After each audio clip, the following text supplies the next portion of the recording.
Allow me to tell you a story. A story of a young man born from a rich bloodline. His ancestor was a legendary warrior who saved the earth from tyranny.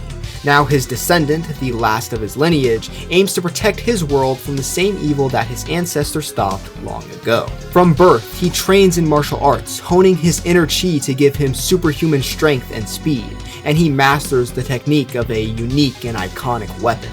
But even still, he is doubted. By his masters, by his peers, by the world at large, but he is determined to show them that they are wrong and that he is the champion that his bloodline has proven to be able to produce. This sounds like the story of the hero, right? The main protagonist, but it isn't. Instead, this is the story of the most disrespected character in Mortal Kombat, the champion that never was. This is the story of Kung Lao. Hello my fellow oddities, and welcome to the history of disrespect that fan-favorite character Kung Lao has received from the Mortal Kombat franchise, not just in the games, but in the outside media as well. To start off, let's talk about Kung Lao's backstory. Kung Lao is the last descendant of the great Kung Lao, the warrior who beat Shang Tsung to save Earthrealm from Outworld in the Mortal Kombat tournament of 1492. In the very next tournament of 1542, the great Kung Lao would be defeated and killed by Outworld's Shao Kahn prince, Goro, who would go on to dominate the next 450 years of MK tournaments. And by the 10th tournament in Outworld's streak taking place in 1992, the Kung Lao we all know and love was around and quite literally kicking. This Kung Lao is a man who secretly desires a life of peace, but because of his lineage, he doesn't have a choice in the matter of if he fights for Earthrealm or not. It's his sole purpose. However, despite his bloodline's pride and restoration of honor being on the line, he's not even invited to the tournament, the most crucial one in the long battle of Earthrealm and Outworld. Instead, his best friend and brother in everything but blood, Liu Kang, is chosen instead. But this doesn't get into disrespectful levels quite yet. Remember, Kung Lao wants a peaceful life, and Liu Kang is his best friend. He's happy for him getting this opportunity to prove to the world that he is the chosen one. It must be a little frustrating though, going through your entire life for this one purpose, your family pride on the line, only to get shafted. But there's still like 11 games left to go, plenty of chances for Kung Lao to get his moment. Even though he's not invited to the tournament, after Liu Kang wins and Shao Kahn gets a little salty, he is invited to the second, with even more personal stake and emotions in this one, as his Shaolin brothers have been massacred in Outworld's attempt to convince Earthrealm to accept this new tournament. However, Kung Lao would be presumably eliminated from this tournament, and Liu Kang would be the victor once again. When I think back to MK2, I usually like to headcanon it as Liu Kang and Kung Lao together defeating Shao Kahn, like in Shaolin Monks, which, boy, we'll get to later because that is responsible for a lot of Kung Lao's disrespect. I think this would be the better storyline to go with here, since Liu Kang just winning twice in a row is a little stale, and it sets up MK3 better, since if Liu Kang had to team up with Lao to defeat Shao the first time, it makes it a little more interesting if he has to beat him alone for the second fight. And yes, it does have to be alone because... yep, we're keeping track. That's right, the first death on the counter... sort of. It is made explicitly clear that Kung Lao's death is alleged. It's actually really confusing, because in Lao's ending it says he's believed to be dead, but then the literal very next sentence basically says he's in heaven. So is he dead or not? Make up your mind. But regardless, this would be the first time Lao's death would really only be used as a motivational tool for Liu Kang, as it's stated that this is what enraged Liu enough to give him the push to beat Shao Kahn. But I still don't think we're quite at disrespectful levels yet. Yes, he has been shafted twice now from becoming the champion, and yes, he has died, allegedly, but... I don't know, maybe it's because I know what's coming that this just doesn't seem all that bad. In base MK4, Kung Lao wouldn't make it to the roster, but he is in the expansion Mortal Kombat Gold. So it turns out, yes, Kung Lao did fake his death in order to live that life of peace I was talking about earlier. Hooray! A win for Kung Lao. Don't get used to it. But with Shinnok's attack on Edenia and Earthrealm and the return of Goro, Kung Lao feels obligated to return from the shadows. And he finally gets his chance to encounter the one who disgraced his bloodline and murdered his ancestor, Goro. But instead of fighting to the death, Kung Lao only gives him a ceremonial strike of vengeance for the great Kung Lao, after which they make peace, their rivalry spanning 500 years now over. That brings us to Deadly Alliance, where we all know what happens. Liu Kang is dead. The Chosen One has been killed by Shang Tsung and Quan Chi. Kung Lao was even the one Shang disguised as to get the jump on the champion. With his death, the Earthrealm heroes agree to band together and try and stop the Deadly Alliance, with Kung Lao being the most fierce and determined in his efforts. He seeks the knowledge and training of the great Bo' Rai Cho, Liu Kang's former master. Kung Lao would hone his skills and techniques even more under the legendary training of the Drunken Master. Now the spotlight is on him to finally become the hero Earthrealm. He gets absolutely spanked by the Deadly Alliance along with all the other defenders of Earth. What the hell, dude? This was his chance to become the one. Liu Kang's not even in the picture anymore, and they're still somehow not letting this guy have his moment. And speaking of moments, this I think is the one that caused the avalanche of Kung Lao disrespect. Believe me, it's only downhill from here. Kung Lao would be absent from Deception, but does thankfully get resurrected by the spirit of Liu Kang and Ermac just in time for Armageddon. The game where everyone dies. Huh. But let's take a small detour here and talk about Shaolin Monks. Surely, a game where Kung Lao is one of the main two characters won't disrespect him. Well, they found a way. Kung Lao is a salty, whiny asshole in this game. Firstly, in this alternate timeline, Kung Lao sneaks onto Shang Tsung's island during the 1992 tournament, despite explicitly being told not to, as Liu is the Shaolin's representative. But okay, that's not that bad.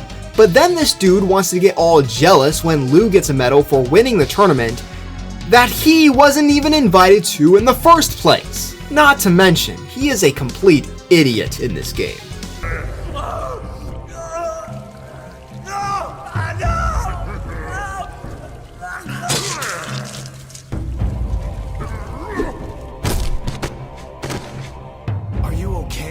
This was the game that did irreparable damage to Kung Lao's perception. Now people think he's cocky, arrogant, and jealous of Liu Kang. They think the monks have a rivalry that's anything other than friendly. And it seems even the devs think this is how Kung Lao should be, as this personality has come back multiple times since, even though he was originally prideful, but peaceful and calm at the same time. Another detour here, MK vs DC. The game that takes place after MK2 and is supposed to have all the most popular MK characters doesn't have Kung Lao in it.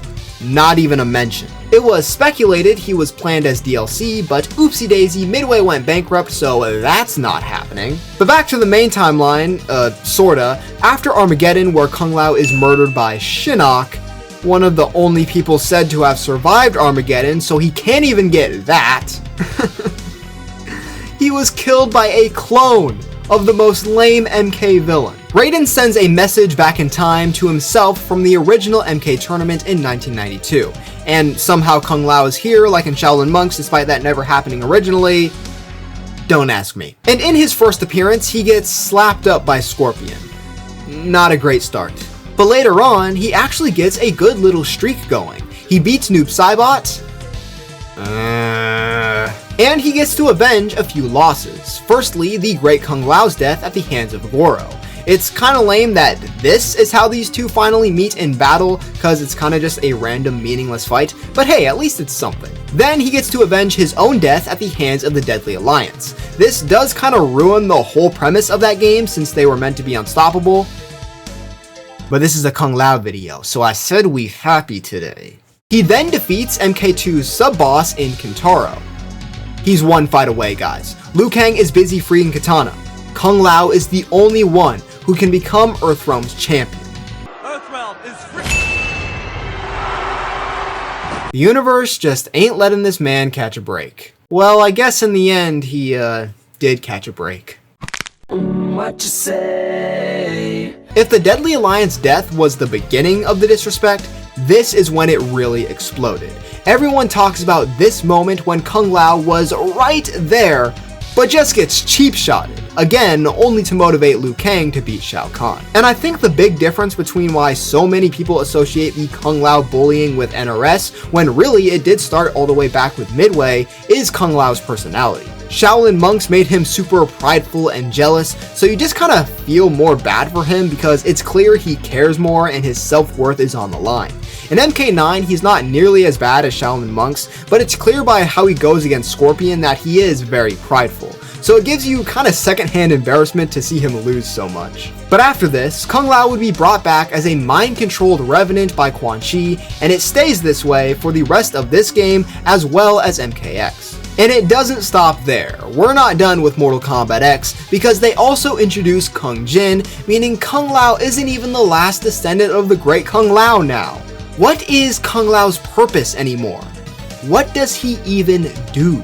But MK11 brings back the prime, non-revenant Kung Lao, so maybe we get a good moment with him, but you already know that doesn't happen. This dude has the full-on Shaolin Monks personality. And at every moment, it feels like they want to make him feel small and inferior to everyone around him. He never gets a badass quote or scene, everyone just mogs him, even in the intro dialogues. Do you know how? The monks never taught me. More likely you did not attend class. Double date with Liu Kang and Katana? In your dreams, Kung Lao. What you say? And I kid you not, this dude Kung Lao dies 4 times. 4 times in one game. Firstly, the timeline gets reset, which kills both Revenant and past Kung Lao in the main story. Yeah, you could argue this doesn't count as a real death, but it ain't like he's living no more. Then, in Aftermath, past Kung Lao gets thrown off of Charon's ship by Shao Kahn into the bottomless sea of blood. And then his Revenant form gets his neck snapped again by Shang Tsung disguised as himself. This is insane. Kung Lao has died or been dead for the past 6 games in a row. 7 overall if you count MK3. So, the Kung Lao disrespect train is full steam ahead, and everyone saw it at this point. It was obvious someone in NetherRealm Studios just had a hate boner for the guy. But now that people were pointing it out, maybe they changed it for the next game. And you know what? Kung Lao doesn't die in Mortal Kombat 1. But not much would change if he did. After MK11 Aftermath showed us that we were getting a new timeline crafted by Liu Kang, going back to the great Kung Lao era, we thought that's what the next game would be. But no, it's set in the present day. Okay, that's fine. Liu Kang's the protector god now, so surely he's gonna make his best friend, who never got to avenge his ancestor and be in the spotlight, into the new champion. And now Raiden can fill that Kung Lao sidekick role. They did the exact opposite. Kung Lao is completely unimportant in Mortal Kombat 1. He's the first chapter and none of his wins mean anything cause it's a training exercise. And we all know how the chapter system works in these games. Bro is not winning a single other fight. It really feels like NRS is just dumbfounded on what to do with Kung Lao besides kill him off. Which is so disappointing cause there's so many different points where the most satisfying direction was right there, but somehow they just went somewhere completely different. And if you thought it was only the games where Kung Lao gets dogged on, it's arguably even worse in the outside media. Starting with the iconic 1995 movie timeline, there's not much to talk about cause Kung Lao straight up doesn't exist. In fact, Liu Kang is the descendant of the great Kung Lao in this universe, who yes did have his own TV show in Conquest, which was basically a Kung Lao show since he acted more like the normal Kung Lao than the great Kung Lao, but that doesn't really fit my narrative, so we're gonna ignore it. But imagine Robin Shu's Liu Kang having a Kung Lao to bounce off of. Would have been too peak, I guess. Defenders of the Realm is also technically part of the 1995 universe, so that show also has no Kung Lao, despite having Quan Chi, Cabal, Stryker, Nightwolf, and a bunch of other less iconic characters. Alright, here we go, Kung Lao in live action, played by Max Huang, who's an amazing martial artist and stunt performer. His personality is the perfect mix of prideful and calm, his fight scenes are fantastic, and he's got the best damn fatality in the whole movie. Guys, I think we finally have the perfect representation for... I'm not even gonna finish that sentence. The guy gets his soul sucked. So the games are disrespecting him, the live action movies are disrespecting him. What about the animated movies? Well, I can't even show you any footage of him in the animated movies because the only thing he does is die.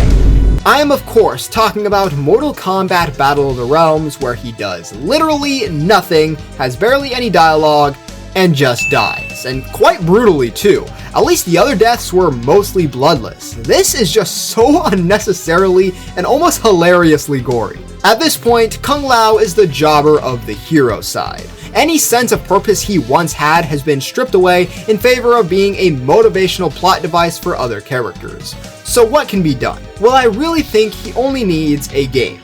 One game to be restored to former glory. So here's my pitch. So, we're in the Mortal Kombat 1 timeline, right? The new era. Not a great start for our boy, but it's salvageable since he hasn't died yet. I say we retread some old ground. Deadly Alliance was famous for killing off the main character. So let's kill Raiden to introduce the new threat, which should be Onaga, and if it's not, I'm gonna jump off a cliff.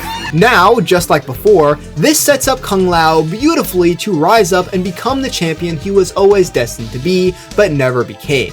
Just don't have him fail miserably this time, and we get the Kung Lao storyline that he deserves. But that's just my idea. You let me know yours in the comments down below. Subscribe and like if you want, and that's wraps on this one, my fellow oddities. I'll see you next time.